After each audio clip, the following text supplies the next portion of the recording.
Muli po, binabati ko po ang bawat isa ng isang magandang umaga. Good morning po, mga kapatid. Purihin po natin ang Panginoon muli sa umaga pong ito. Karapat-dapat po siya sa lahat ng ating pong mga papuri at pagsamba. At ngayon naman po ay atin pong mapapakinggan ang kanyang mensahe na atin pong maririnig sa umagang ito. Bago po tayo magpatuloy po dito sa gawain po natin, muli po tayong manalangin. Aming dakilang Diyos, nawa muli ang aming mga handog, ang aming mga papuri, ang aming mga pagsamba at ang mga awitan ay nawa nagmula sa isang pusong puro, isang pusong dalisay, isang pusong talagang ang nais ay purihin at dakilain ang inyong pangalan. Nawa ang lahat ng aming mga handog na ito ay naging katanggap-tanggap sa inyong harapan at wala namang kaming ibang ninanais, Panginoon, kundi pasalamatan at itanyag ang inyong pangalan dito sa lupa. Patuloy, Panginoong Diyos, sa bahaging ito ay mangusap kayo sa pamamagitan ng inyong mga salita. At ito po ang magsilbing gabay, maging patnubay at maging bagong inspirasyon para po sa aming mga buhay bilang mga mananampalataya. Nawa mai-deliver ko po ito ng maayos, ng maliwanag at ng mabuti, Panginoon, ayon sa inyong kalooban upang ang bawat isa ay matuto at ang bawat isa ay higit dito makasunod at maisagawa ang inyong kalooban sa kanilang mga buhay. Nawa ang inyong banal na Espiritu ang siyang makakilos ng malaya sa aming kalagitnaan at huwag niyong hayaan, Panginoong Diyos, na anumang mga bagay ang siyang gumulo o umagaw ng amin pong atensyon sa umaga pong ito. Makapag-focus kami sa inyo, sa inyong salita at sa inyong kalooban sa umagang ito. Lahat ng ito, Panginoong Diyos, ay pinagkakatiwala namin sa inyo. Ito ang aming dalangin sa pangalan ng aming Panginoong Jesus. Amen. Purihin po natin ang Panginoon minsan pa po. Nung nakaraan pong linggo, ang mensahe pong napakinggan po ay may kinalaman po patungkol doon sa buo o yung kabuuan pong kahulugan ng kaligtasan. Ano pong ibig sabihin nito? Ano pong hatid nitong pagbabago sa atin pong buhay? At kung paanong dapat natin itong mas hukayin at mas kilalanin ng mas malalim upang muli ay ma-appreciate natin ito ng mabuti. Ganun po talaga. Ang tao po minsan kailangan mo pong ulit-ulitin o balik-balikan ang mga simpleng bagay para po mas lalo mo pong maunawaan ito at higit sa lahat, mas lalo mong makita ang pribilehyo, ang gantimpala, ang pagpapala na hatid po nito sa atin pong mga buhay.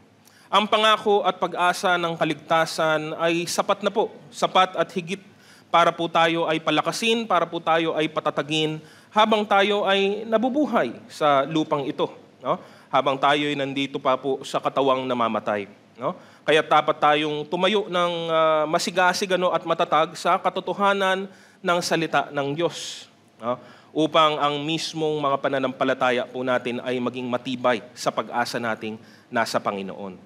Ang mensahe po ngayong umaga namang ito ay isang bunga po isang napakahalagang bunga ugat sa katotohanan pong ito ng atin pong kaligtasan.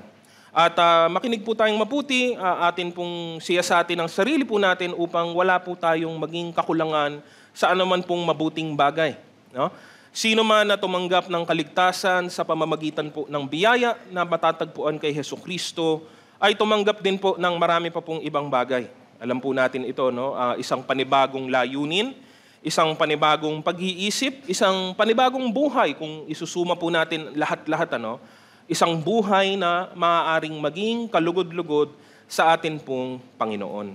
At ang isang aspeto po na matatagpuan sa panibagong buhay na ito ay ang atin pong paglilingkod sa Diyos. No? Ito po ay nakikita sa atin kapag tayo mismo ay naunawaan po natin ang kaligtasang inihatid ng Panginoon sa ating personal. No? It's always a good reminder po na alalahanin po natin na ang kaligtasan ay personal po yan. No? Hindi po yan generic or general lamang po Ang bawat isa sa atin ay tumanggap ng kaligtasan mismo galing po sa Panginoon. Kaya nga, sa liwanag ng katotohanan ito, ang paglilingkod sa Diyos ay pinapahiwatig na nararapat lamang. Ito po ang sinabi ng apostol na si Pablo sa atin pong talata po sa Roma, Kabanata 12, talatang 1. No?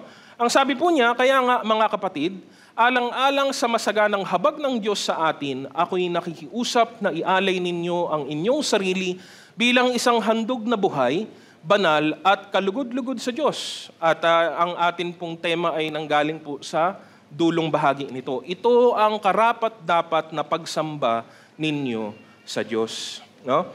At kapag tinignan po natin sa mas madaling ipakitang paraan, pag tinignan po natin kahit ang ilan lamang po sa mga translation po, at least sa English po. Sa Tagalog po kasi halos wala pong pagbabago kahit palitan mo po yung translation.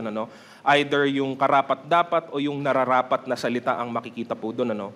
Makita po natin ang ilang mga kahulugan o pagsasaling wika po nito sa iba't ibang translation sa English. Halimbawa po sa ESV po, ang sabi po doon sa dulo, which is your spiritual worship.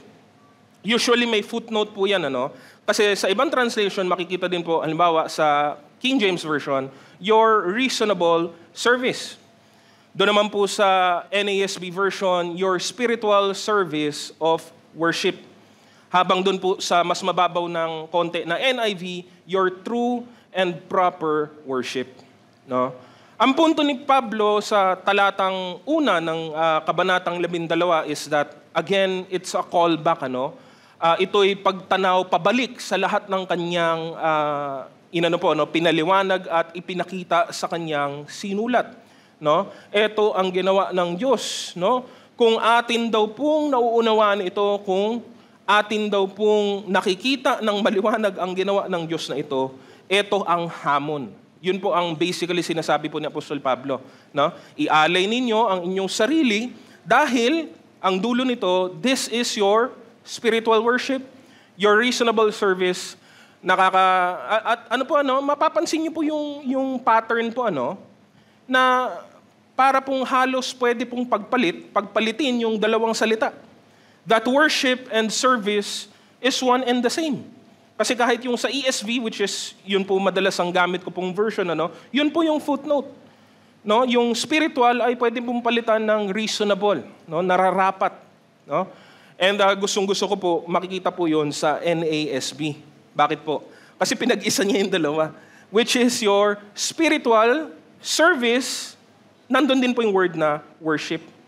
Worship and service are intertwined.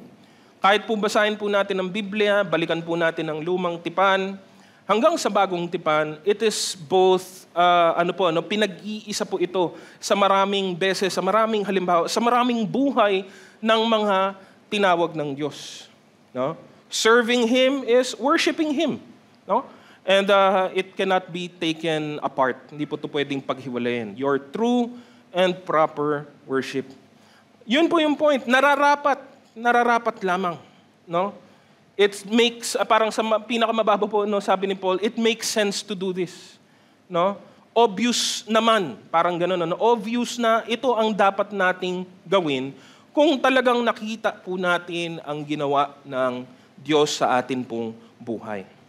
It makes sense to worship, to honor, and to serve God in whatever capacity we can. No? Kaya't ang paglilingkod ay hindi po dapat isang kabigatan para sa atin na nalasap na ang kabutihan ng Diyos.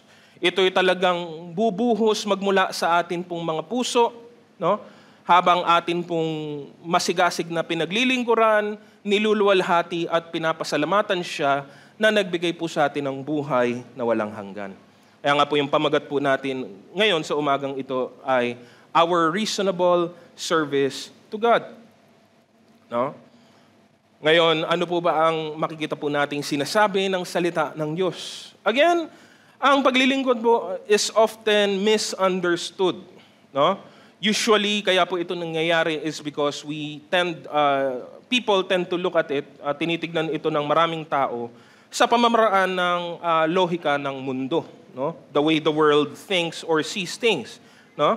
Kaya't sa mahabang panahon, lalo na nga po nag-evolve po nagbago ang maraming bagay, nagbago ang even yung pong practice of worship, na bago po kahit yung programs of worship at marami pa pong iba.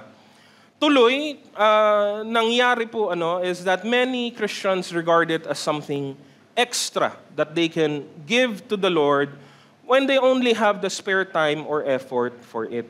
Sa madaling salita, for the longest time, up until right now, up until today, service is often seen as optional. Na parang, kung kaya kong ibigay, okay lang. Kung hindi, okay lang din. Parang ganun po ang lumalabas. No? Marami sa kanila ang nakikita, they recognize and appreciate the dedicated service that other people give. No? They can recognize it, pwede nila itong kilalanin sa ibang tao. Ay, ang sipag maglingkod ng kapatid na yan. Ang sipag na lingkod ng Diyos, yung taong iyon. No?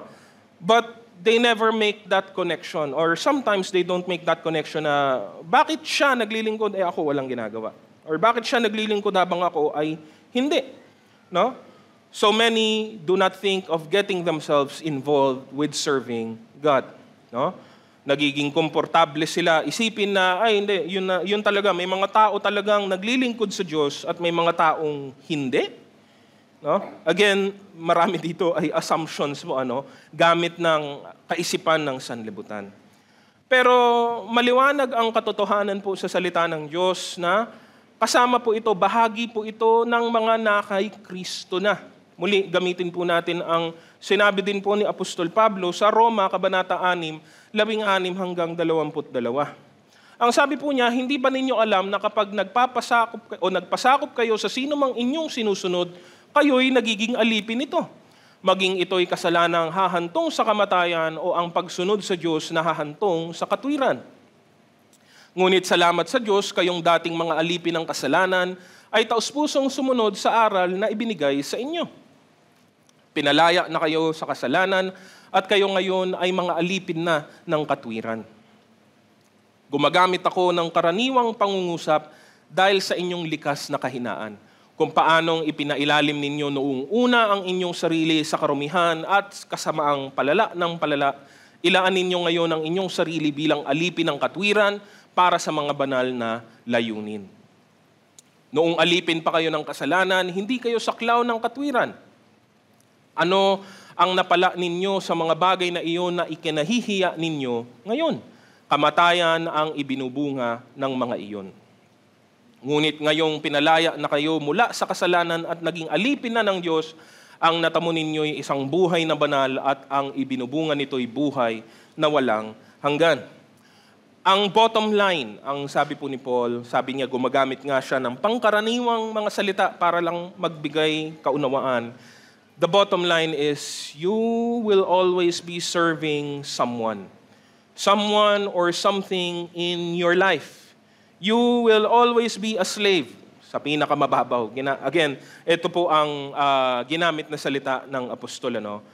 The question that remains, the question that is to be asked is, sino ang pinaglilingkuran mo? Yun yung question. Hindi kung naglilingkod ka ba. Ang tanong lang ay kung sino ito. And again, as the Bible has told us time and time again, wala pong middle ground, wala pong neutral ground, wala pong flying voter po dito. It is always one or the other. No? And dito, ang divide po, ang division po ay maliwanag na ipinakita ng apostol. It is the flesh or sin, which is lahat tayo ay napapailalim dito sa dati nating buhay. At ngayon naman, dahil nga tayo ay nakalaya na dahil kay Kristo, ngayon naman ay sa kabila nito ay ang Diyos at ang katwiran or righteousness, kabaliktaran ng kasalanan. So, whom do you serve in this life? Everybody is serving someone or something. The question remains, whom do you serve? No? Dati tayong alipin ng kasalanan, di natin alam ang katwiran. Ngayon tumanggap tayo ng biyaya ng Diyos, naging alipin tayo ngayon ng katwiran, alipin ng Diyos. Malaya na sa kasalanan at kasamaan, no? Kaya tayo ngayon ay malaya ng gumawa ng mabuti malaya ng gumawa ng kaaya-aya at katanggap-tanggap sa mata ng atin pong Panginoon. No? Kaya nga, isa yan sa mga halimbawa na binigyang pansin ng atin pong Panginoon habang nandito siya sa mundo. Sabi po niya sa Mateo 26, ikalawang bahagi hanggang 28, kung nais ninyong maging dakila, dapat kayong maging lingkod sa iba. At kung sino man sa inyo ang nagnanais maging una, siya ay dapat maging alipin ninyo. Sapagkat maging ang anak ng tao ay naparito hindi upang paglingkuran, kundi upang maglingkod at ialay ang kanyang buhay sa ikatutubos ng marami. Even Jesus Christ became a servant for our sake, for the sake of the glory of the Father. Ilang mga bagay po ang atin pong bigyang pansin sa umagang ito. Number one, that it is always a privilege to serve God. Isa po itong pribilehyo, isang bagay na, again, lagi po itong nakakonekta doon sa paboritong salita ng mga Kristiyano. Paborito sa magandang paraan, ang salita pong ito ay hindi karapat-dapat. Hindi tayo karapat-dapat sa lahat ng anumang mabuting nangyari po sa atin. Even salvation is we are not worthy to receive it. No? To serve God is a privilege. No? Dapat natin itong makita sa ganitong paraan. Bakit po? Para po wag nating aksayahin, wag nating sayangin ang pagkakataong ipinagkakaloob sa atin ng Panginoon. No? It is always a privilege to be of use, to be of service to someone whom you appreciate. No? I mean, normal po yan sa ating mga tao. No? Ginagawa po natin yan sa pang-araw-araw nating buhay, sa paglakad natin dito sa mundo. To other people who are not perfect, who are also sinful, who have many flaws, and sometimes even mga taong gumagawa ng masama sa kanilang buhay. So, kung ganoon, bakit hindi natin yun mararamdaman, hindi natin yun ipapakita sa Diyos na perfect, sa Diyos na walang kasalanan, sa Diyos na ang kaya lang gawin ay pawang mabuti. No? Ilang mga punto po sa ilalim po nito, letter A, that we are created by Him and for Him. No? Sabi ko po, habang kumakanta po tayo, sabi ko, ang ganda ng kanta. And alam ko po, nabanggit nga po sa akin dahil wala po ako last Sunday, nasa Paisawan po ako, nabanggit po sa akin na ang ganda daw nung awitan nung nakaraang first Sunday. And sabi ko, hindi ko po alam yung mga kanta. Sabi ko, titignan ko na lang pag dumating na ang araw ng linggo. At laking tuwa ko habang kumakanta po tayo. Sabi ko, yan yung message ko. No? Yan yung bahagi ng mensahe ko na napakahalaga because we are created by Him and for Him. No? Lahat tayo ay nilikha ng Diyos. Siya ang lumikha para saan? Para din po sa Kanyang sariling kagustuhan. Bakit po ang itong una? Kasi mahirapan po tayong paglingkuran ng Diyos kung hindi natin maunawaan ang atin pong katayuan sa Kanyang harapan. Why should I serve Him? That's the first question. Bakit ko paglilingkuran ng Diyos? No? The Word of God makes this simple and clear. God has sole ownership in all of creation. Pagmamayari po niya ang lahat ng bagay. Lahat ng bagay ay nanggaling po sa Kanya. At least lahat ng mabubuting bagay na meron sa balat ng lupa, sa daigdig po na ito ay galing po sa Diyos. Lahat ng meron sa atin ay pagmamayari po niya. Ang ating pong panahon, ang ating pong oras, ang talento, ang ating pong mga kakayahan at lahat ng ito. No? The Bible tells us He owns us. No? Our very lives are for His purpose and we have been made because it was pleasing to Him who made us and we are to bring pleasure to Him. Again, kung papakinggan po ito ng sino man pong mananampalataya, wala po masyadong reaction or walang violent reaction at the very least. It makes sense. But to someone who has not known the Word of God, someone whose spiritual eyes remain closed, ay hindi nila kahit kailan maiintindihan ang bagay na ito. Hindi nila matatanggap ang katotohanan ito. Pero sabi ko nga po, hanggat hindi mo po nauunawaan ang puntong ito, mahirapan ka pong gawin ang kahit ano para sa Diyos. Mahirapan ka pong unawain ang kahit anong bagay may kinalaman sa Diyos, kahit anong gawain na ukol sa Diyos at lahat ng ito. It will not make sense if you do not understand this point. Ang sabi po ng Pahayag, Kabanata 4:11, Aming Panginoon at Diyos, karapat-dapat kang tumanggap ng papuri, karangalan, at kapangyarihan sapagkat ikaw ang lumalang sa lahat ng bagay at ayon sa inyong kagustuhan sila'y nilalang mo at pinapanatili. We owe our existence to Him. No? Kaya ka nandito ay dahil po sa Diyos. No? God emphasizes this since the beginning of creation. Sinabi niyang mabuti ang lahat ng kanyang nilikha. Sabi po ito sa Genesis Kabanatang 1:31.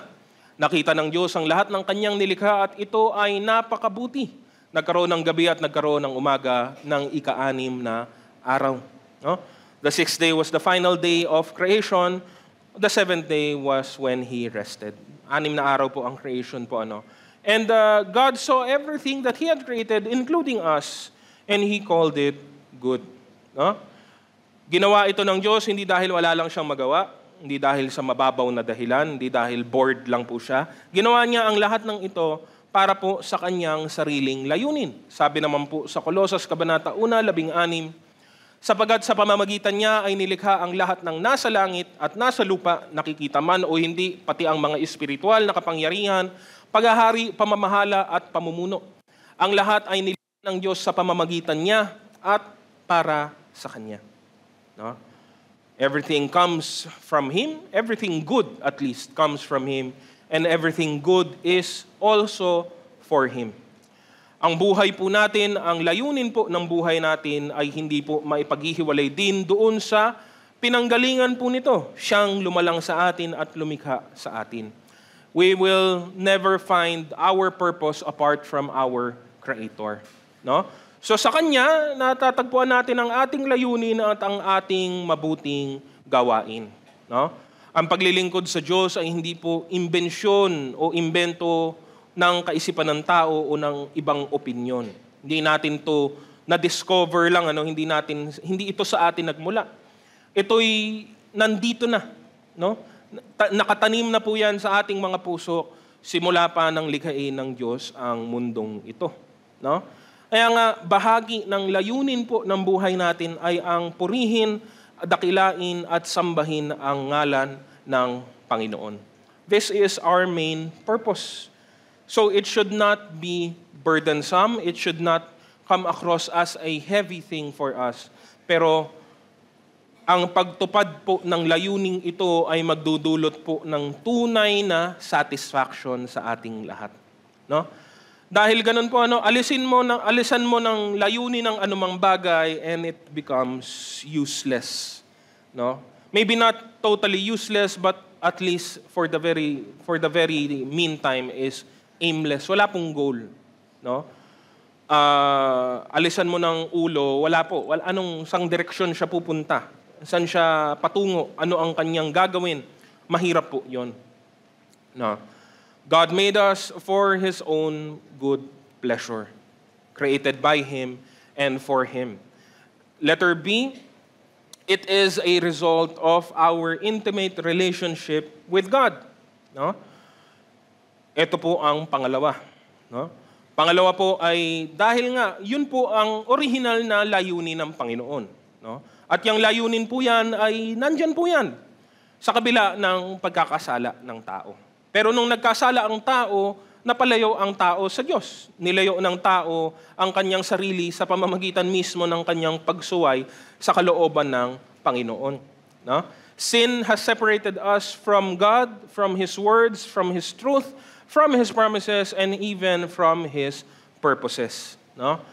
Nananatili man ang ating puso at isipan para na po siyang may lamat, para na po siyang may bakas po na hindi po basta-basta maalis o matanggal. No? Kaya nga, bago natin napakinggan, narinig ang ebanghelyo ni Kristo, wala tayong idea sa layunin ng Diyos, sa kagustuhan ng Diyos. We don't even recognize God as creating us, God having purpose for us.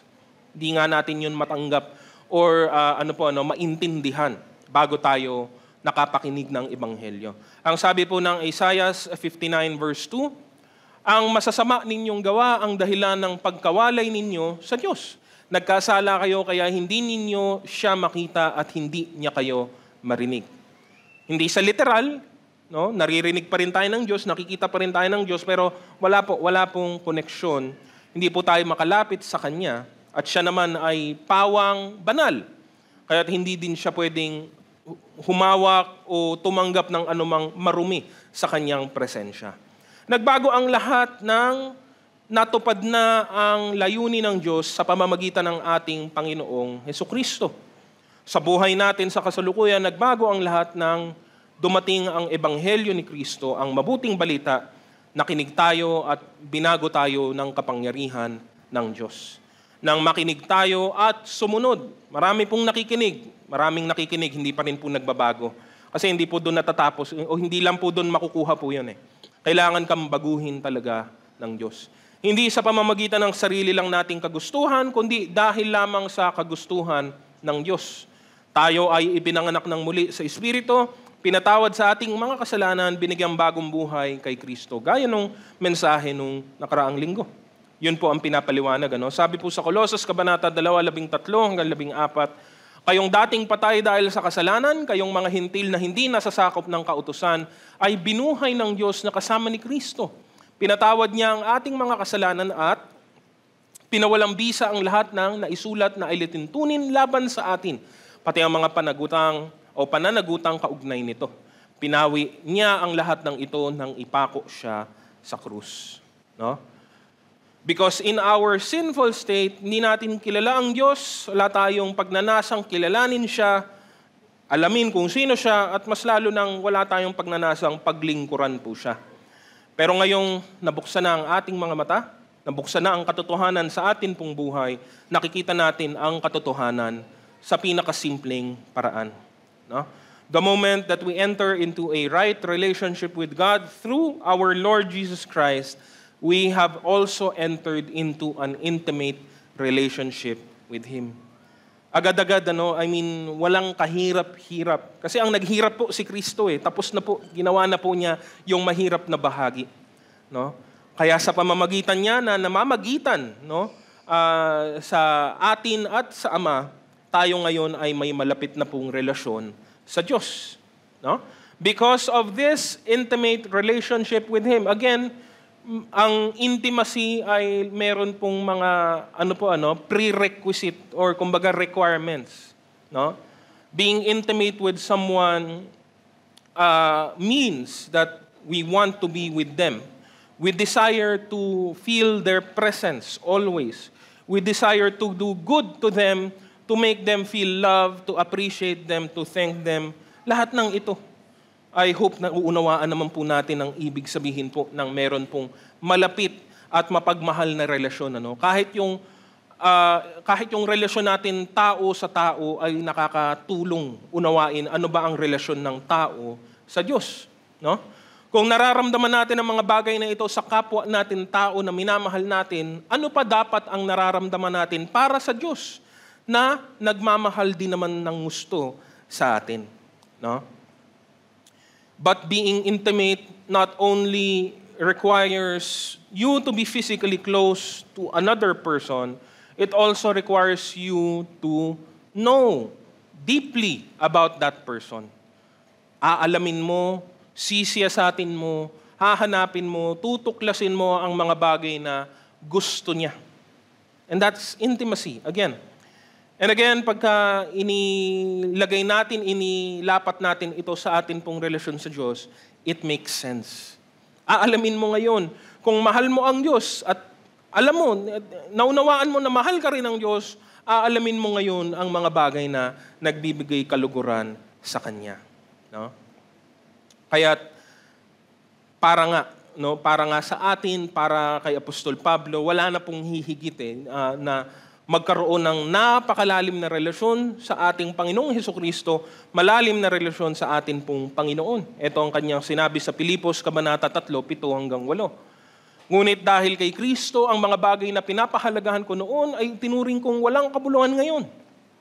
Oo, itinuring kong walang kabuluhan ang lahat ng bagay bilang kapalit ng lalong mahalaga ang pagkakilala kay Kristo Jesus na aking Panginoon. Ang lahat ng bagay ay ipinalagay kong walang kabuluhan, makamtan ko lamang si Kristo. No? By knowing Jesus, we get to know God. Because if you have seen Jesus, you have seen His Father as well. No? Pinahiwatig na, hinayag na ang kanyang karakter, ang kanyang mga katangian, no? Pinahayag na rin ang kanyang mga kagustuhan at ang kanyang mga kinamumuhian, no? So we make it a goal to do the things that would please God, no?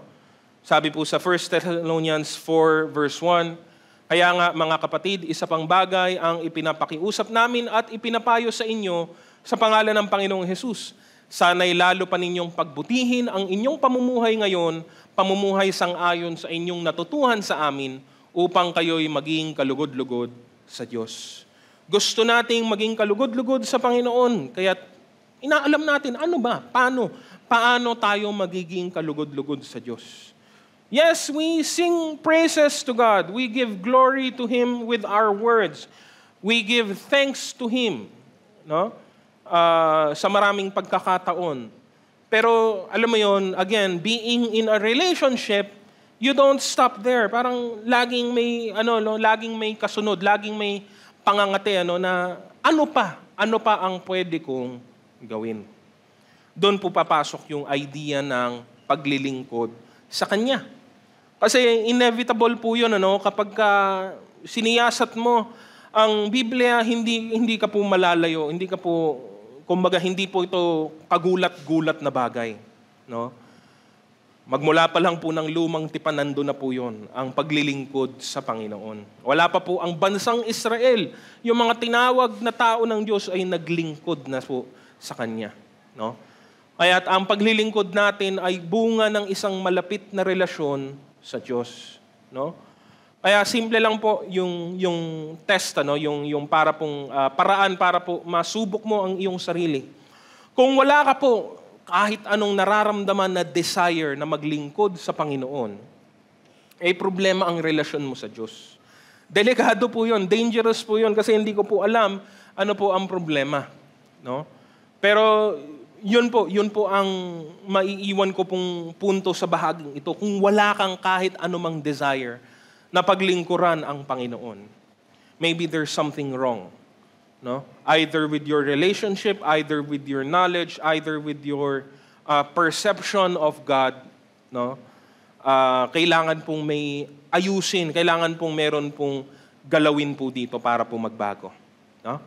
Yun po yung pangalawa. Letter C involves the whole of our being, no?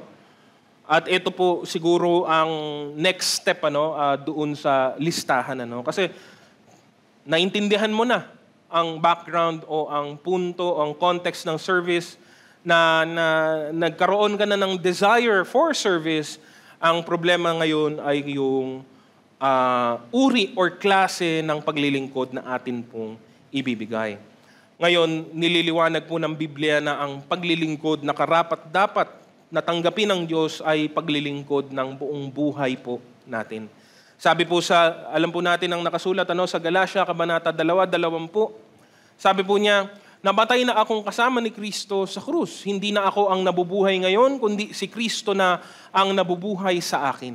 At habang ako'y nabubuhay pa sa katawang lupa, mamumuhay ako sa pananalig sa anak ng Diyos na umiibig sa akin at naghandog ng kanyang buhay para sa akin, no? Mahalagang paalala dahil hindi na tayo nabubuhay para lamang sa ating sarili, nabubuhay na dapat tayo para sa Diyos. Again, hindi ka na alipin ng kasalanan, ng laman, ng kasamaan, alipin ka na ng Panginoon.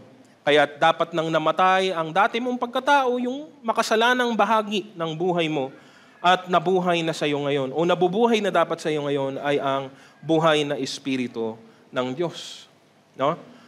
Kasama sa mga kaugalian at kaisipan ng dating pagkatao natin ay ang pagiging makasarili. Yun ang tinuro sa atin ng gusto ng mundo at ng sarili nating laman. No? Kung ano ang pakinabang, ano ang masarap, ano ang gusto natin, pinapahayag ng Galatia dito sa puntong ito na ang mga taong nabuhay na, namatay na sa dati nilang buhay, nabuhay na kasama ni Kristo, ay iniwan na ang lahat ng mga bagay na ito. No? At kapag tayo humarap sa punto, sa usapin ng paglilingkod, no, ang dapat nating isaisip, dapat nating isagawa ay ang paglilingkod ng tao sa puso, paglilingkod gamit ang lahat ng meron po tayo. Hindi na kasi ako ang nagmamay-ari ng sarili ko. Hindi naman talaga akong nagmay-ari ng sarili ko kahit kailan. Akala ko lang ganun. No? Pero ang katotohanan ay may pananagutan ako sa Diyos, at ang buhay na ito ay galing sa Diyos. No? Kaya't anuman ang gustong gawin ng Diyos sa buhay na ito ay masaya at magalak kong ibibigay, ipagkakaloob para sa Kanya. We are not living for ourselves, we are living for God. And if we are living for God, we should be willing to do anything for Him. No? We should be willing to part ways with anything for Him. We should be willing to endure anything for Him. No?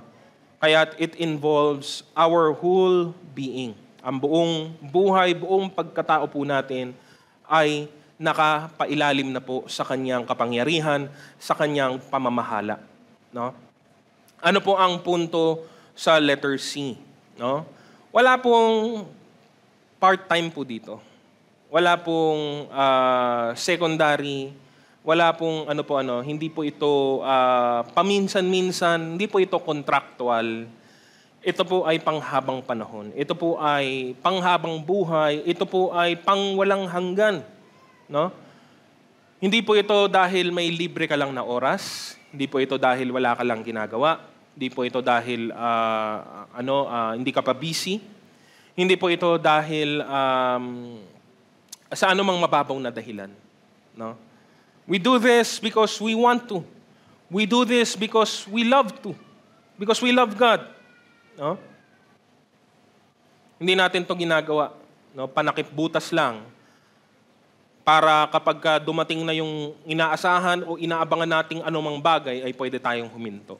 Hindi po 'yun ganoon, no? Balikan ko po yung Romans 12 verse 1, ano po yung sinabi? Iba naman yung hinighlight ko ngayon. Sabi po, muli, mga kapatid, alang-alang sa masaganang habag ng Diyos sa atin, ako'y nakikiusap na ialay ninyo ang inyong sarili bilang isang handog na buhay, banal at kalugod-lugod sa Diyos. Ito ang karapat-dapat na pagsamba ninyo sa Diyos. Ialay ninyo ang inyong sarili bilang isang handog na buhay. And again, remember the context. Remember the idea of sacrifice. Pag naghandog po, no, usually po buong animal po ang binibigay. Sure, meron pong proseso 'yon, meron pong pagsasalansan ng mga materyales pag natapos po ang kabuuan ng paghahandog. But when you sacrifice an animal, at the very least when God commands the Israelite to sacrifice the animal, hindi po 'yon parte-parte, hindi naman po, 'di ba? No? Sakripisyo natin ngayon yung likurang paa, no, nung guya, no. Bukas naman yung harapan na paa nung isang kambing, bukas naman yung ulo nung isang tupa. Hindi po. When they sacrifice, it's the whole thing, no. Iba-iba ang paggamit sa iba't ibang bahagi ayon sa nasusulat sa kautusan ng Diyos, pero pag naghandog ka, buo 'yun. At 'yun yung idea, no. Tayo, hindi na po naghahandog ng mga hayop, hindi na po naghahandog ng mga susunugin. Tayo po ang inihahandog natin. Ang sarili po natin, ang buhay nating ito. Hindi po parte lang, hindi po portion lang, hindi po oras lang, hindi po panahon lang, hindi po paraan lang, kundi dapat ang lahat. Ang lagi ko pong tanong dito, kung hindi ka naglilingkod sa Diyos, anong ginagawa mo? What are you doing if you are not serving God? What should you be doing? No? Ano ba dapat mong ginagawa kung gano'n? No? At panghuli, letter D, motivated by genuine love. Dahil bakit po? Mahirap pong maglingkod. No? Kung madali lang, hindi na po natin ito kailangan ipangaral. Kung ganun-ganun lang, hindi na po natin ito kailangan ipaalala. Bakit natin ito pinapahayag? Kasi hindi po siya madali talaga. No? It is not an easy task. No? Yung tao nga, kapwa mo nga tao, ang hirap ng paglingkuran eh. No? Tayo, nahihirapan tayo pag yung taong kaharap natin, medyo mataas yung standard eh. Diba? Kasi ang hirap nila minsan i-please. Paano pa? Paano pa yung paglilingkod na para sa Diyos? Yung Diyos perfect. Yung Diyos kataas-taasan, kabanal-banalan. Yung Diyos may standard at yung standard niya walang katulad, hindi maaabot ng sino mang tao. No? Why have so many people given up on this task? Maybe because of its difficulties, its hardships. Ang hirap eh. No? Why did they take the easy way out? No? Kasi kapag wala po yung tamang motivation, pag wala po yung tunay na pag-ibig para po sa Diyos, mahirap po ang magpatuloy. Kaya mo siyang tiisin sa pansamantalang panahon. Mabilis lang. No? Sa panandali ang panahon lang, pero hindi ka po magtatagal. No?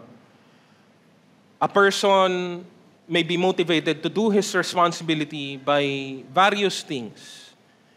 Mapipilitan siya o talagang hindi niya mapipigilan gawin ang mga responsibilidad niya dahil sa maraming iba't ibang dahilan. Number 1 ay yung takot maparusahan. No? Gamit na gamit ito ng maraming mga magulang sa mundo. No? Kasi kung hindi madaan sa magandang pakiusap, edi parusa ang paraan. So marami ay naglilingkod siguro dahil takot lang silang parusahan sila. No?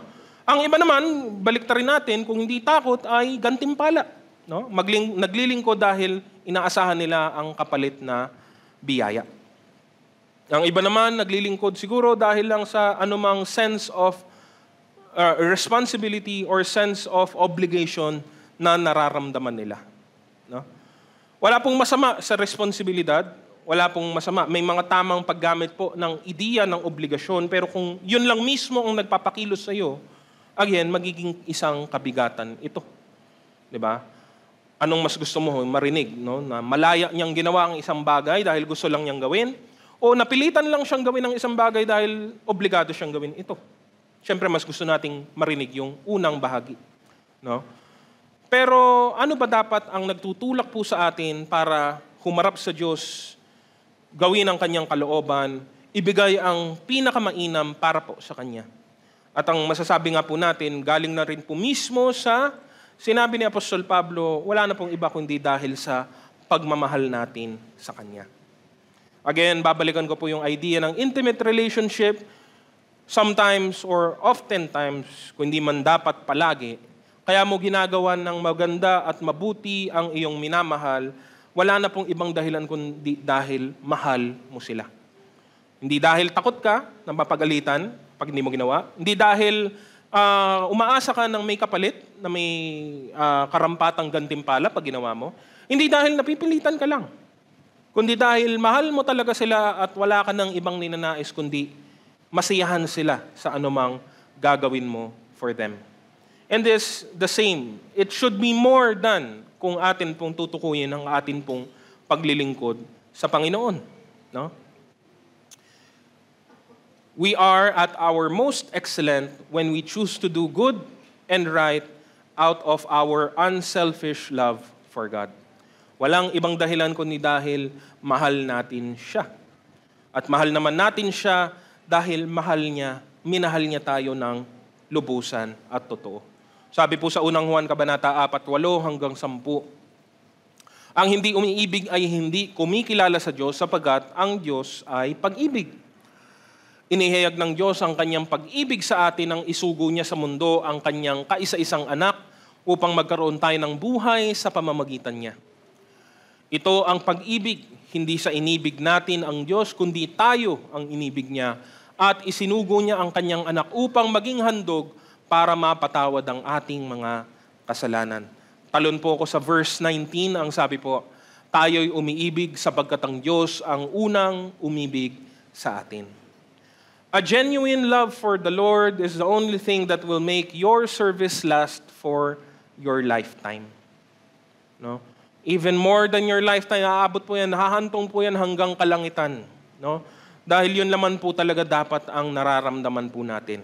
Hindi takot, hindi obligasyon, hindi dahil may gusto ko lang makuha, kundi dahil mahal na mahal mo ang Diyos, dahil ikaw man ay minahal ng Diyos. Again, natuwa po ako na matagpuan po yan kanina kahit po sa ating inawit. Mayroon pong lyrics kanina na mismong tumutukoy po dito. No? Iniibig natin siya dahil inibig niya tayo. No? Sabi naman po sa aklat ng Juan, ang mga nagmamahal sa Diyos ay sumusunod sa Kanya. John 14:21. Ang tumatanggap sa mga utos ko at tumutupad nito ang siyang umiibig sa akin. Ang umiibig sa akin ay iibigin ng aking Ama, iibigin ko rin siya at ako'y lubusang magpapakilala sa Kanya. No? When we love God, there will be a natural desire to glorify Him and to please Him. To glorify God is an action which, by definition, cannot be self-centered. Ang luwalhatiin ng Diyos talagang wala ka dun sa spotlight. Wala ka, hindi ka kasali dun. Ang Diyos ang nasa sentro nito. No? Because many serve for many false purposes. No? Because of legalism, because of guilt.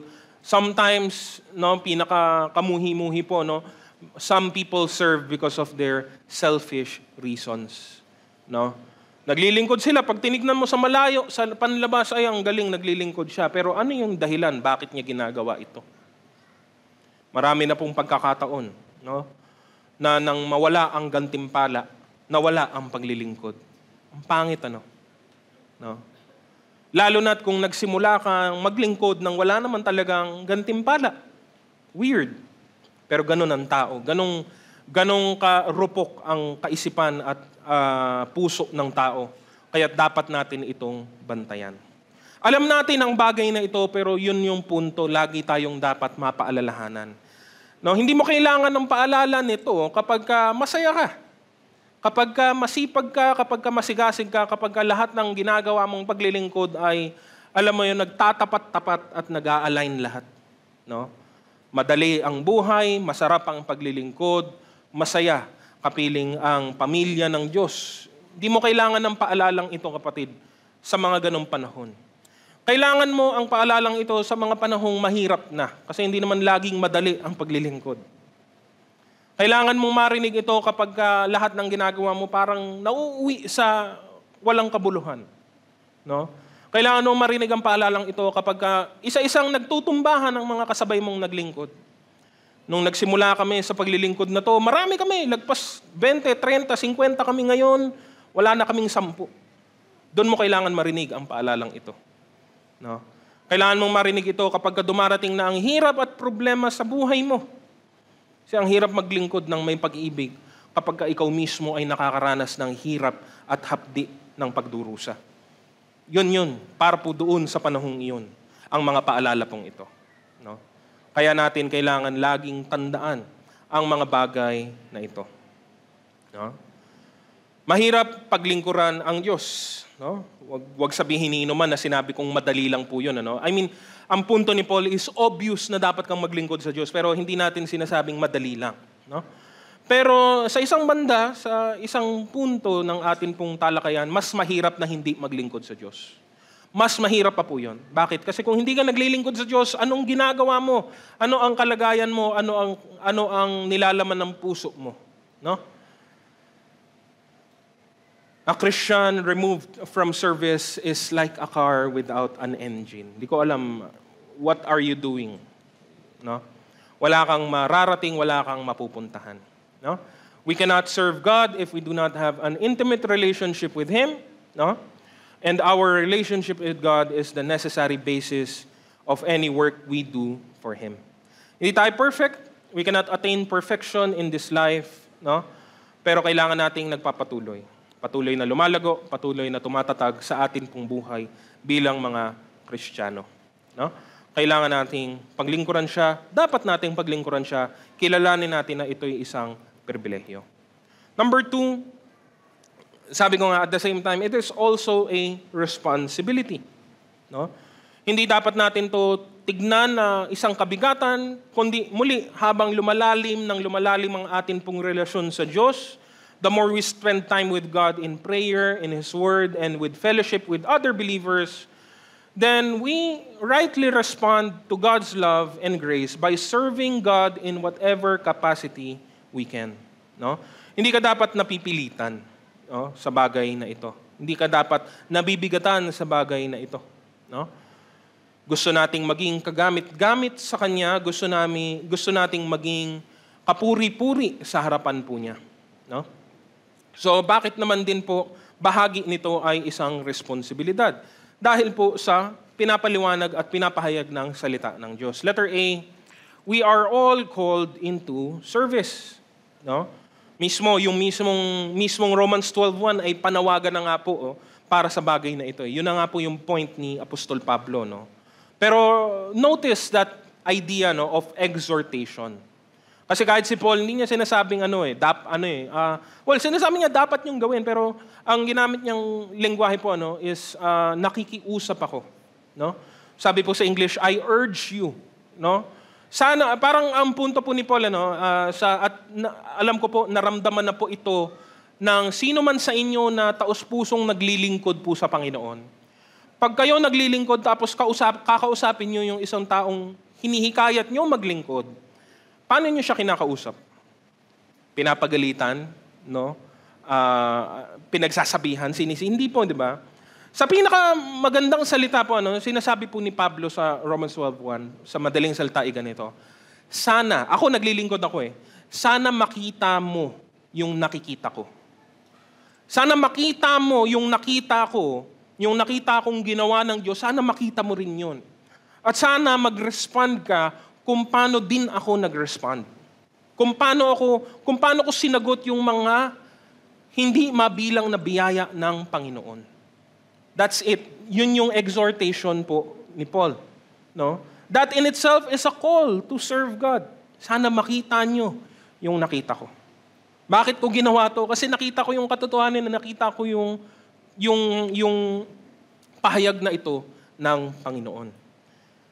Again, all of us are called to service.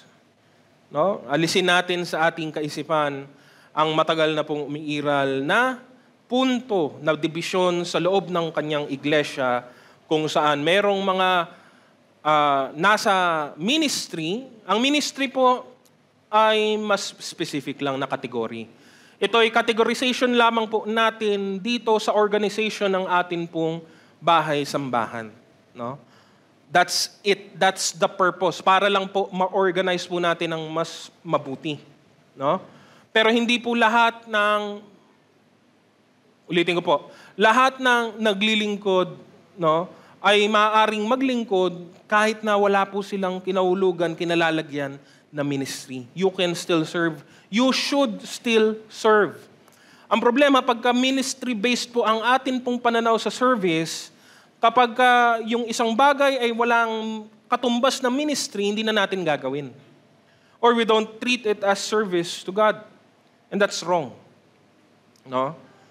Marami pong uri ng paglilingkod. When the Bible listed down the many various gifts, mga kaloob po ito sa iba't ibang paraan. Hindi po listahan ng mga gawain sa loob ng iglesia, kundi mga kaloob mismo ng mga tao na maaari nilang gamitin para paglingkuran ng kapwa nila at upang paglingkuran nila ang Diyos.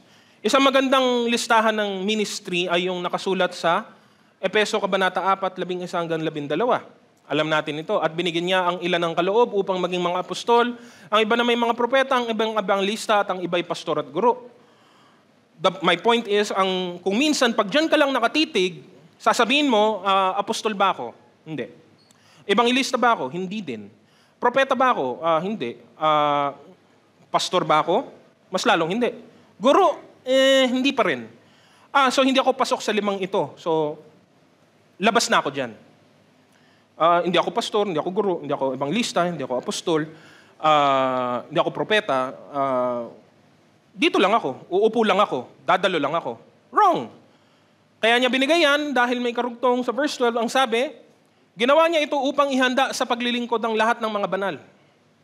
Yung mga opisina ay itinatag para po turuan ng iba, para yung mga iba, lahat ng everyone else remaining, lahat ng hindi pastor, guro, propeta, ebanghelista at propeta, ay maturuan para maglingkod. So anong lagi ang punto sa verse na to, no? Lahat ay naglilingkod para sa ikatitibay ng katawan ni Kristo, ang iglesia. No? Huwag mong tignan lang yung pangalan ng ministry, that's there to help us in categorizing and organizing our work. Pero ang paglilingkod ay para po sa lahat. Dapat lahat tayo may ginagawa para po sa Kanya. Because all of us have been called to service upang ihanda sa paglilingkod ang lahat ng mga banal. No? Sinabi din po sa Efeso, Kabanata 2, talatang 10. Abagat tayo nilalang ng Diyos, nilikha sa pamamagitan ni Kristo Jesus, upang iukol natin ang ating buhay sa paggawa ng mabuti. Iyan ang layuning pinili ng Diyos para sa atin noong una pa man. Ito man ay para sa lahat ng tao. No? Sa lumang tipan, tinawag ng Diyos ang mga lingkod po niya base sa layunin niya at base po doon sa pagkakatawag sa kanila. No? Sa lumang tipan, ang pinaka-basic na category of service was 3. Propeta, no, saserdote at hari. Prophet, priest, and king. No? At wala pong overlap sa kanila. Hindi po pwede silang hindi po nila pwede panghimasukan ang opisina ng kabila. Ang trabaho ng propeta ay sa propeta, ang trabaho ng hari ay sa hari, ang trabaho ng saserdote ay kanya. No? Ganon din sa mga mamamayan ng Israel. Hindi nila pwedeng panghimasukan ang opisina ng sino mang naglilingkod sa Diyos. That's what was normal during the Old Testament. Ay anong binago sa Bagong Tipan? Ano man sinabi ni Apostol Pedro sa Bagong Tipan? Ang sabi po niya sa 1 Pedro Kabanata 2, talatang 5, sabi niya, kayo rin naman na gaya ng mga batong buhay ay natatayong bahay na ukol sa Espiritu upang maging pagkasaserdoteng banal, upang maghandog ng mga hain na ukol sa Espiritu na kalulugod sa Diyos sa pamamagitan ni Hesukristo. Kaya't sa Bagong Tipan, tinatawag po ang mga believers, ang mga Christians na mga priests. No? Hindi sa literal na paraan ng pagkasaserdote ng lumang tipan, pero dahil nga sa atin pong pagkakatawag ngayon, lahat tayo ay naghahandog para sa Diyos. Ano pong hinahandog natin? Babalikan ko na naman po yung Romans 12:1. Hinahandog natin ang ating buhay, ang ating sarili. Sa ganung paraan, lahat tayo ay saserdote sa kasalukuyan. Lahat tayo ay naghahandog. Wala pong exempted, wala pong hindi po kasali. Nawala na po ang dibisyon sa Hudyo at Hintil, nawala na po yung dibisyon sa mga gawain pong ito, kasi sa totoo lang, ang tumupad po ng lahat ng mga gawain ng hari, ng propeta at ng saserdote ay ang ating Panginoong Jesus. Ang naiwan sa atin ngayon ay ang masayang paglilingkod na pwede nating gawin at iukol para sa Diyos. Sabi po sa talatang 9, datapwat kayo isang lahing hinirang, isang makaharing pagkasaserdote, bansang banal, bayang pag-aaring sarili ng Diyos, upang inyong ipahayag ang mga karangalan niyong tumawag sa inyo mula sa kadiliman hanggang sa kanyang kagilagilalas na kaliwanagan. No? Lahat tayo. Hindi, sa inyo lang yan. Hindi po. Hindi, kayo lang yan. Kayo yung tinawag ng Diyos. No, lahat tayo tinawag ng Diyos. No? Iba-ibang opisina, may mga specific na ministries, yes, true. But all of us are called to serve God. All of us are called to do good works. All of us are called to proclaim His excellencies, ang sabi po ng verse 9. No? So lahat po tayo, wala pong exempted, wala pong palusot po dito. No? At totoo lang po, dapat pong totohanin po natin at seryosohin po natin ang bagay na ito. No? Letter B, we should all serve in any condition. Ganon din po, ito ay, sa isang paraan, ito po ay para po doon sa may mga nakahandang, may nakahandang excuse or palusot. No? Parang si Moses po, nung tawagin po siya ng Panginoon. No? Dami po niyan dahilan. No? Hindi ako marunong magsalita. Hindi ako magaling. Anong sasabihin ko sa kanila?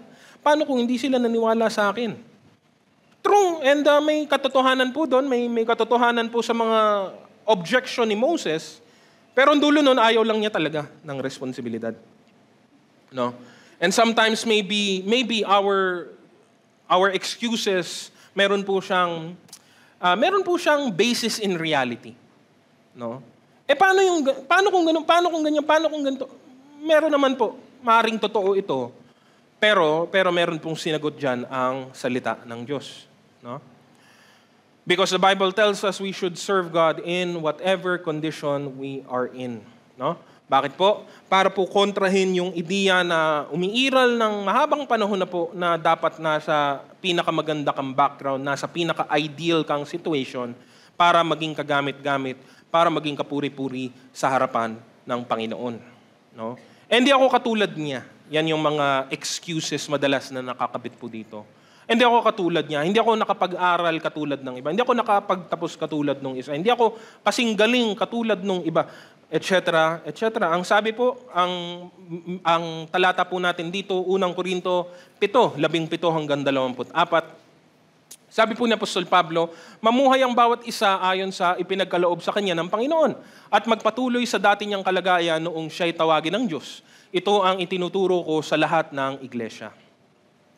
Kung ang isang lalaki ay tulina nang siya'y tawagin ng Diyos, huwag na niyang alisin ang mga palatandaan ng kanyang pagiging tuli. At kung hindi naman tuli nang siya'y tawagin, huwag na siyang mag-asam na magpatuli pa. Hindi mahalaga kung ang isang tao ay tuli o hindi, subalit ang mahalaga ay ang pagsunod sa mga utos ng Diyos. Manatili ang bawat isa sa katutubong kalagayan niya sa buhay nang siya'y tawagin ng Diyos. Ikaw ba'y isang alipin nang tawagin ka ng Diyos? Huwag mong intindihin iyon. Ngunit kung may pagkakataon kang maging isang malaya, samantalahin mo. Ang isang alipin noong tawagin ng Panginoon ay malaya na dahil sa Panginoon. Gayon din naman ang taong malaya nang siya'y tawagin ni Kristo ay naging alipin ni Kristo. Malaking halaga ang ipinantubo sa inyo ng Diyos, huwag kayong paaalipin sa mga tao. Mga kapatid, ano man ang kalagayan ninyo sa buhay nang kayo'y tawagin, manatili kayo sa gayong pakikiisa sa Diyos. No? Mas tinutukoy po ditong bahagi ni Apostol Pablo po ay ang isang marahas na mga kaganapan ng bagong tipan na iglesia, which is yun nga po naging issue po ito kay Timothy, naging issue to mismo kay Paul, naging issue to kay Peter, is that again ang audience po nila ay nahahati sa dalawa. Technically ang isang bahagi ay mga Hudyo, ang kabilang bahagi ay mga Hintil, lahat ng hindi Hudyo. Sa mga Hudyo, malaking bagay ang mga seremonyang pang-Hudyo. Sa mga Hintil, wala silang pakialam dito. No? And umiiral yung ideya na, alam mo yun, para maging mas epektibo, kung kaharap mo ang mga Hudyo, kailangan mong gawin ang mga bagay na ito, mga seremonyang ito, na wala naman na pong bisa at kabuluhan para sa kanilang gawain. No? Kaya ang punto ni Paul, sabi po niya, manatili ka sa kung ano ang kalagayan mo. You don't need to do it. Kahit sino pa ang kaharapin mo, it doesn't matter. Ginamit pa niyang halimbawa ng pagiging alipin at pagiging malaya. Pag alipin ka, pinalaya ka ng Diyos. Pag malaya ka, alipin ka naman din ni Kristo. So either way, parehas lang ang kahihinatnan mo. Maglilingkod ka sa Diyos at gawin mong kapuri-puri ang iyong buhay sa harapan po niya. So muli, ano po ang kinokontra ng ideya nitong letter B? We don't need to have the ideal life, ideal background, ideal situation to serve God. No? At nagiging, nagiging isang panggapos lang ito sa atin pong tunay na layuning maglingkod sa Panginoon. Imbes na makapaglingkod ng mabuti at ng masagana, nagiging, nasasakal po ito ng marami pong iba't ibang bagay. Kesyo hindi perfect yung opportunity, kesyo hindi perfect yung situation, kesyo hindi perfect yung timing, wala po namang talagang perfect kung tutuusin. Lahat po yan ay gamitin mo na ayon sa pinagkaloob sa iyo ng Panginoon. It doesn't matter. No? Tumatawag ang Diyos ng mga matatalino at magagaling, pero marami ding tinawag ang Diyos ng mga ordinaryong tao lamang. At parehas lang silang naging kapuri-puri sa kanyang harapan. No? So, don't delay. Yun po ang letter B. Don't delay. Huwag ka na pong mag-delay. No?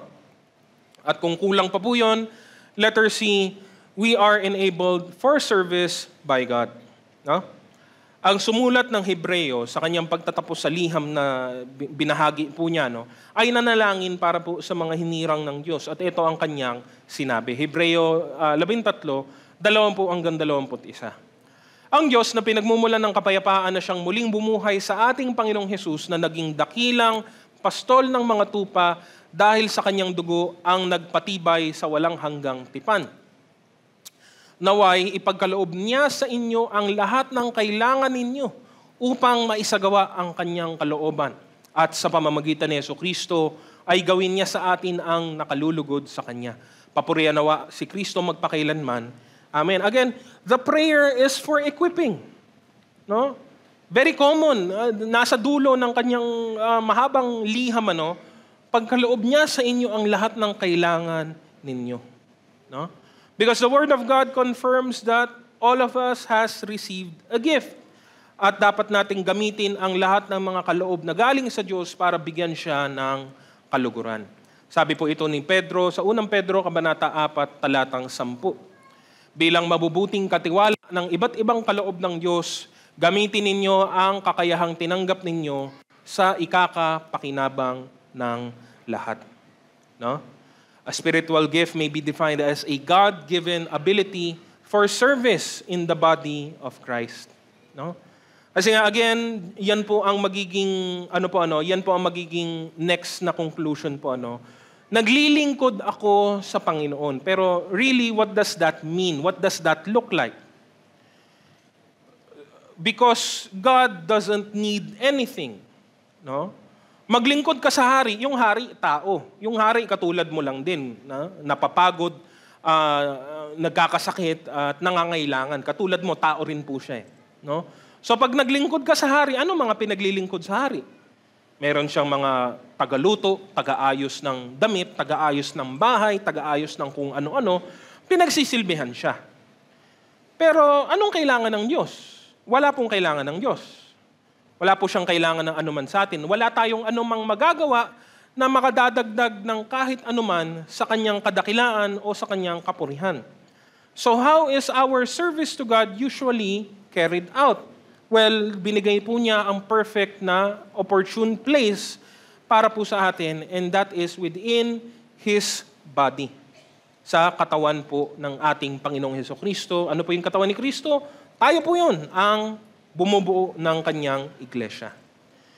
That's why when we say we serve God, we serve God directly, but indirectly, kung paano mo titignan, or pwede ding directly, again, kung paano mo ito tatanawin, naglilingkod po tayo doon sa mga bagay na mahalaga para sa Panginoon. And one of these things, one of His purposes, is the establishment of the body of Christ here on earth. Kaya't hindi din po natin yun pwedeng mapaghiwalay. Pag sinabi mong naglilingkod ka sa Diyos, anong sasabihin mo? Hindi, direkta ako sa Diyos naglilingkod. Anong ginagawa mo? Nag-aabot ka ng baso ng tubig? Anong ginagawa mo para sa Diyos? Kung direkta kang naglilingkod sa Kanya, wala namang kailangan ng Diyos sa atin . No? So when we say we serve God, we are serving His purpose. We are obeying His commands. And His command is to serve His body, to love the body, to strengthen the body, to build up the body, to glorify God in this body.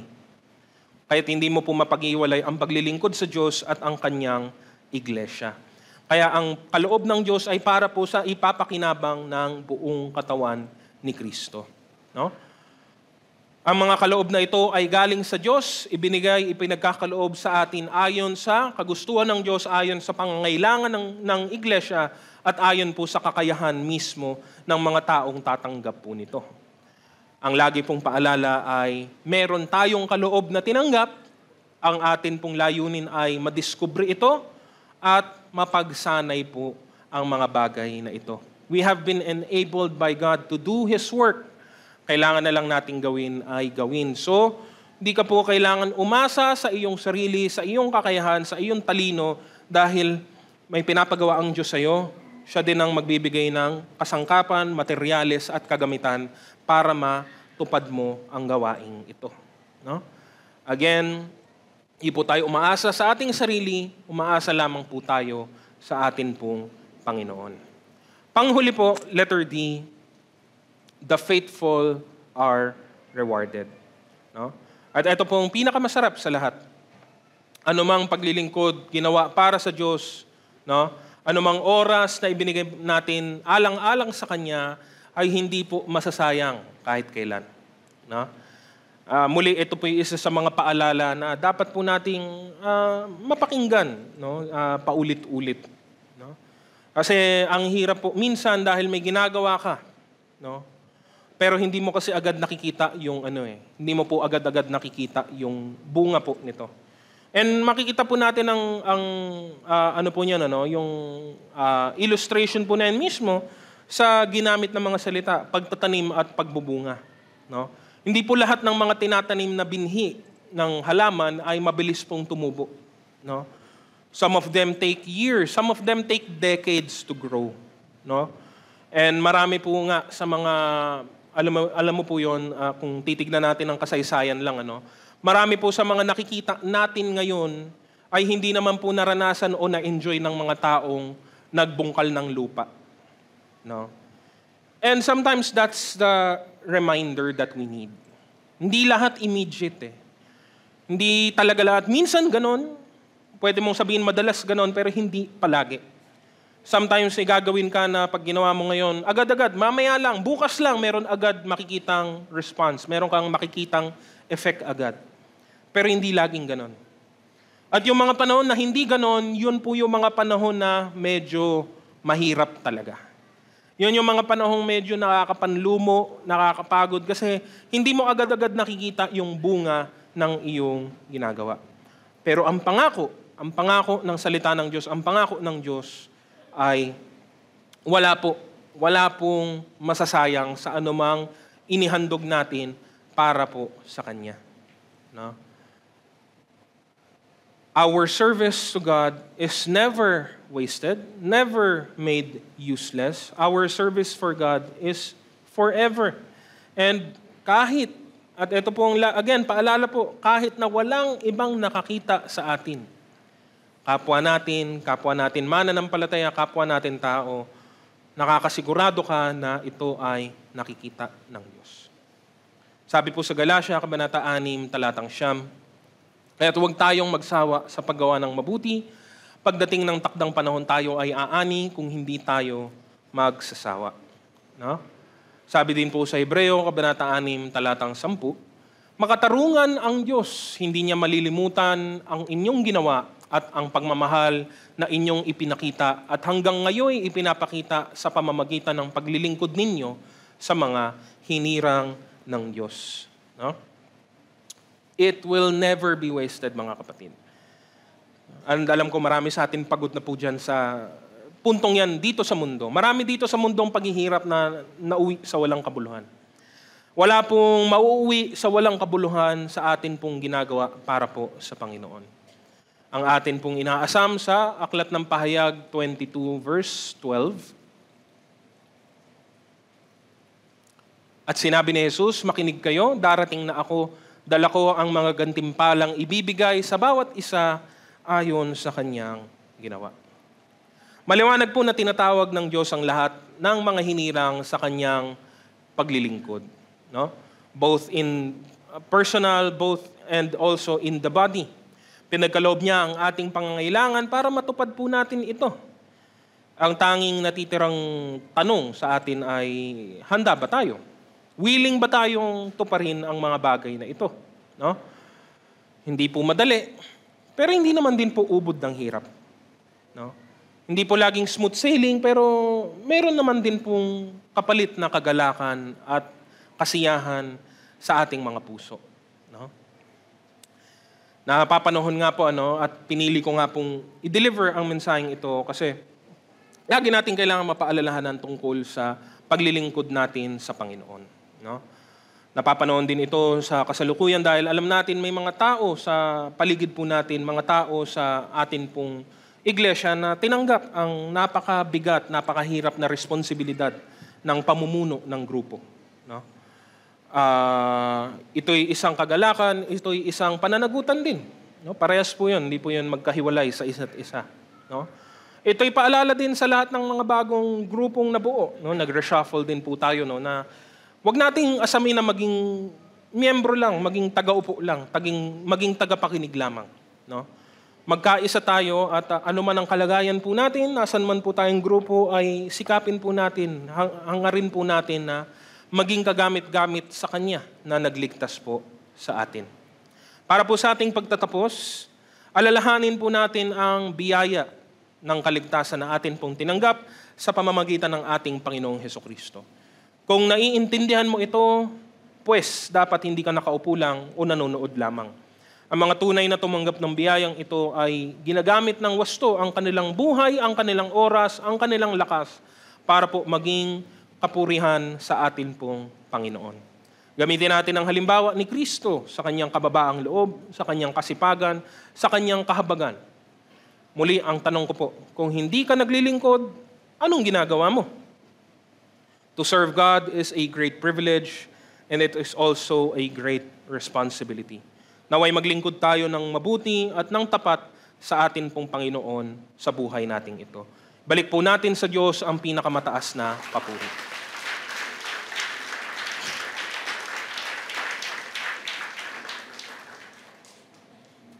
Sa atin pong pagtatapos, inaanyahan ko na po ang bawat isa na tayo pong tumayo at tayo po ay manalangin.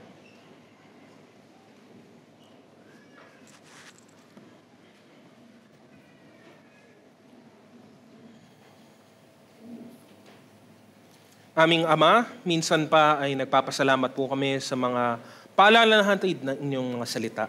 Patuloy naming inaasam ang inyong ang kadakilaan, Panginoon, sa inyong pagbabalik dito sa lupa.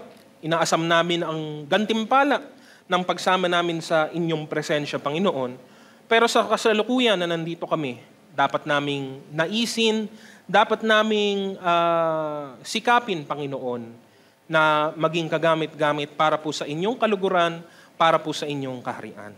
Napakahalaga ng paglilingkod. Ito'y isang mabigat na responsibilidad, ngunit napakalaking pribilehyo din po para po sa aming mga hindi naman talaga karapat-dapat. Lubusin namin, Panginoong Diyos, ang mga pagkakataon, mga opportunity na binibigay niyo sa amin upang magamit namin ang aming lakas, oras at panahon at ang aming mga galing at talento para po sa inyong kapurihan. Gamitin namin ito at alam namin na wala pong masasayang alinmang oras o sandali sa amin pong pagbuhos ng paglilingkod at pagsamba sa inyo. Patuloy na mangusap kayo sa amin sa pamamagitan ng mensaheng ito at hindi lang mangusap kundi ultimo pakilusin kami ng mga napakinggan namin upang maging kalugod-lugod sa inyong pangalan. Maraming salamat, Panginoon, at lahat ng kapurihan ay tanging sa inyo lamang. Tanggapin po natin ang bendisyon sa Diyos na makagagawa ng higit kaysa lahat ng maaari nating hilingin at isipin sa pamamagitan ng kanyang kapangyarihang nagahari sa atin. Sumakanya ang kapurihan sa pamamagitan ng Iglesia at ni Kristo Jesus magpakailanman at ang lahat ng pinagpala sa umagang ito ay magsabi ng Amen. Purihin po natin ang Panginoon at magbatean po tayo sa bawat isa.